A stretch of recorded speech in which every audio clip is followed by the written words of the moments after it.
We're 10 hours into the ceasefire, the seventh attempt of ceasefire between Israel and Hamas, and so far not even one rocket was fired into Israel, and not even one mortar shell was shelled on the Israeli communities on the Gaza border. So there's definitely an improvement and at least a sense of cautious optimism.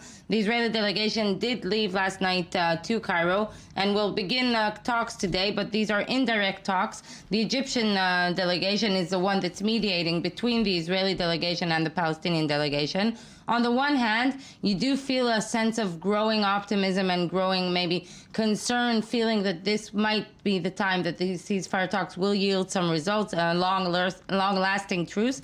On the other hand, many people in the Israeli political system are saying that the gaps are too wide. The minimum that Hamas and Palestinians are asking for is far away from the maximum that Israel is going to is willing to give. So it's definitely going to be a very tense negotiation going on there in Cairo.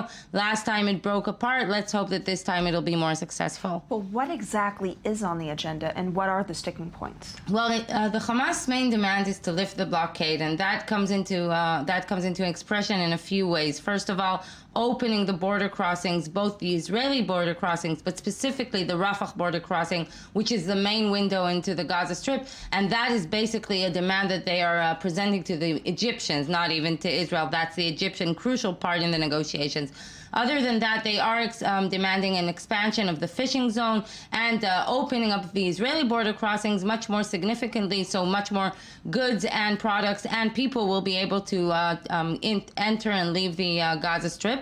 Israel, from its point of view, is definitely willing and has expressed willingness to open up some of the border crossings and ease the restrictions on the Gaza residents, but it is demanding assurances that this will not, that these openings will not be used to rearm Hamas, and are demanding, this is the formula we've been hearing about a lot, no reconstruction without demilitarization of the Gaza Strip, and that is something that is much more complicated to implement, and that is where the Palestinian Authority and the Palestinian President, Mahmoud Abbas, might be getting a significant boost at the end of these whole negotiations, restoring some of its power inside the Gaza Strip, or at least on the border crossing.